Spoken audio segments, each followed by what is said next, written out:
Dominik Mysterio दारोक से पंगा ले रहे हैं। इनको शायद अंदाज़ा ही नहीं है कि ये किस आग में हाथ डाल रहे हैं। इन्होंने असल में एक कमेंट पास किया है जिसमें इन्होंने कहा कि मुझे दारोक की वापसी पे बिल्कुल भी खुशी नहीं हुई। अगर इन्होंने अपनी पूरी ज़िंदगी के कैरियर में कुछ अच्छा किया है तो वो सिर्फ द मम्मी 2 है। तो डोमिनिक मिस्टीरियो के इस कमेंट को लेकर सोशल मीडिया के ऊपर ट्रेंड चल रहा है कि दारोक versus Dominik Mysterio is coming.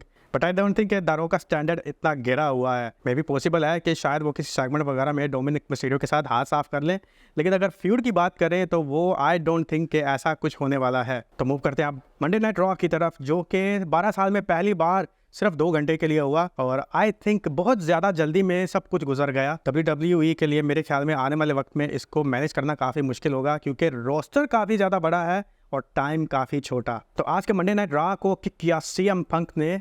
जैसे ही म्यूज़िक बजा तो काफ़ी ज़्यादा पॉप था, CM पंक के चैंट्स थे, लेकिन जब CM पंक बाहर आए तो ऐसे लड़खड़ाते हुए आए जैसे कि शायद रिंग की तरफ पहुंच पाएँ, और ऐसा हुआ भी। CM पंक रिंग में गए ही नहीं और उन्होंने माजरत की माइक में सबके साथ कि मेरी हालत ऐसी है कि मैं रिंग में नहीं जा सकता, तो इसी वजह से यही खड़ा होकर मैं आप लोगों से बात करना चाहता हूँ। CM पंक की आज की स्पीच ऐसी थी जैसे ये कोई रिटायरमेंट स्पीच हो।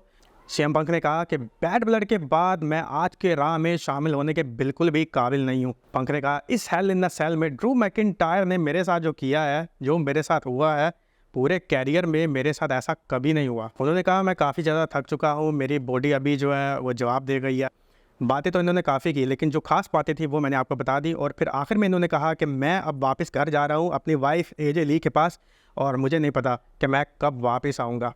इस सब बातचीत के बाद तो लग रहा है कि CM पंक तो गए अब कुछ टाइम के लिए, और अब इनकी वापसी हो सकती है रॉयल रंबल की ग्रैंड एंट्री के तौर पर। पहले मुझे लग रहा था कि सिर्फ ड्रू मैकिंटायर ही जाएंगे, लेकिन अब CM पंक भी चले गए। चलो, ड्रू मैकिंटायर का समझ तो आता है कि इनका तो सर खुल गया है, लेकिन CM पंक की क्या वजह है? जी हाँ, जहाँ तक मेरा ख्याल है, CM पंक ने आज से कुछ साल पहले WWE की सऊदी अरब के साथ क्राउन ज्वेल डील को लेके कोई कंट्रोवर्शियल कमेंट्स किए थे। तो CM पंक ने आई थिंक यही बेहतर समझा है कि इंजरी वगैरह तो हो गई है, क्यों ना ब्रेक लिया जाए। तो वो सऊदी अरब में जाना नहीं चाहते हैं शायद, कि उनको किसी बुरे वक्त का सामना ना करना पड़े।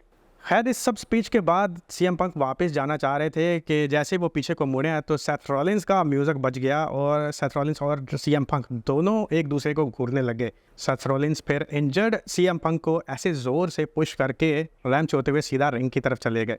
सेथ रॉलिंस ने फिर CM पंक को कहा, गेट वेल सून भाई, तुम जितनी जल्दी ठीक होकर वापस आओगे उतनी ही जल्दी I will kick your S. Seth Rollins ने कहा, मैं जितनी देर WWE से एब्सेंस रहा मैं घर पे था और मेरी पूरी नज़रें WWE के ऊपर थी। मुझे पता है कि कैसे कोडी रोड्स और रोमन रेंस का हैंडशेक हुआ, कैसे इनकी दोस्ती हुई, और कैसे केविन ओवंस ने कोडी रोड्स के ऊपर धावा बोल दिया, अपने ही दोस्त के ऊपर हमला कर दिया। खैर, सबसे पहला और ज़रूरी काम सेथ रॉलिंस ने कहा मेरा ये है कि वो ब्रॉन्सन रीड के साथ हिसाब चुकता करेंगे जिन्होंने इनका कैरियर ख़त्म करने की पूरी तरह से कोशिश की।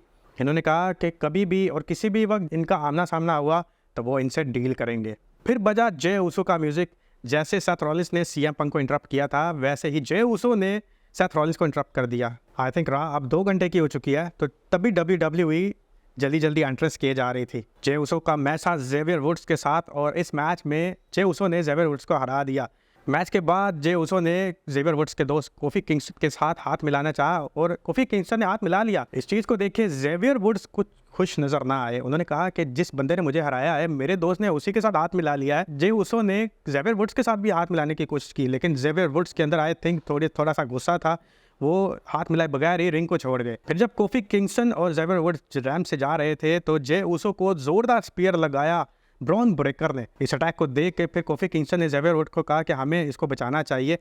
कोफी किंगस्टन की इस बात को जेवियर वुड ने ना माना और कोफी किंगस्टन अकेले ही रिंग में भाग लिए, लेकिन ब्रॉन ब्रेकर ने कोफी किंगस्टन को भी स्पीयर दे मारा। फिर बाहर खड़े हुए थे जेवियर वुड्स, और जेवियर वुड्स को भी ब्रॉन ब्रेकर ने ना बचा, इनको भी स्पीयर दे मारा। तो जेवियर वुड्स तो पहले ही बहाना ढूंढ रहे थे कि किसी तरह कोफी किंगस्टन के साथ लड़ाई हो। अब इनको बहाना मिल गया है कि तुम्हारी वजह से अब तुम्हें भी स्पीयर पड़ा है और मुझे भी पड़ा है। तो देखते हैं आगे आने वाली स्टोरी लाइन में मंडे नाइट रॉ में क्या होगा। फिर मिस का बैक स्टेज सेगमेंट हुआ, कैरियन क्रॉस के साथ ये बात कर रहे थे। इन्होंने कहा कि मैंने अपने पार्टनर R-Truth के ऊपर इसी वजह से अटैक किया क्योंकि मैं थक गया हूँ, क्योंकि लोग मेरी डिसरिस्पेक्ट करते हैं। मैं चाहता हूँ लोग मुझे सीरियस लें।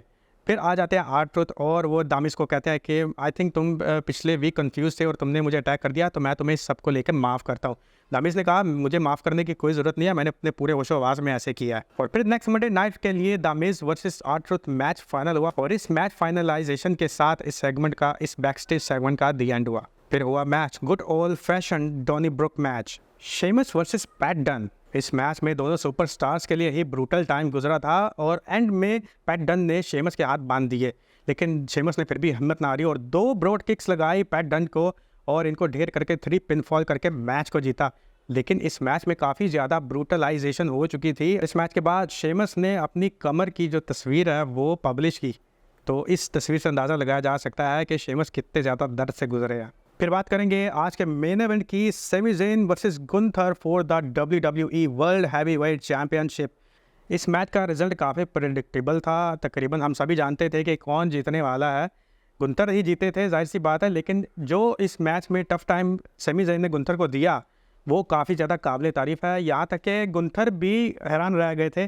गुंथर ने सेमी ज़ेन को 2 बार अपना फिनिशिंग मूव कनेक्ट किया और दोनों पर ही सेमी ज़ेन ने किक आउट कर दिया। फिर गुंथर ने अपना आखिरी हरबा आजमाया और वो था इनका सबमिशन लॉक, जिसके ऊपर सेमी ज़ेन जवाब दे गए। तो इस तरह गुंथर ने अपने टाइटल को रिटेन किया और रिटेन करने के बाद जब रैम्प से होते हुए वापस जाने वाले थे कि कोडी रोड्स का म्यूज़िक बज गया, तो गुंथर और कोडी रोड्स का आमना सामना हुआ और बैकग्राउंड क्राउन जेवल का बन गया था। मैंने कल ही प्रेडिक्ट कर दिया था कि गुंथर जीतने वाले हैं आज के मैच में और वही हुआ, गुंथर जीत चुके हैं और इनके जीतने के बाद इनका मुकाबला होगा कोडी रोड्स के साथ क्राउन जेवल के मौका पर, क्योंकि WWE ने कल ही क्राउन जेवल का पोस्टर रिलीज़ कर दिया था जिसमें गुंथर और कोडी रोड्स को फीचर किया गया था। तो ये था आज का वीडियो। आप सब की इस सब को लेके क्या राय है कमेंट बॉक्स में ज़रूर शेयर कीजिए। मिलते हैं अगले वीडियो में। सी यू नेक्स्ट टाइम।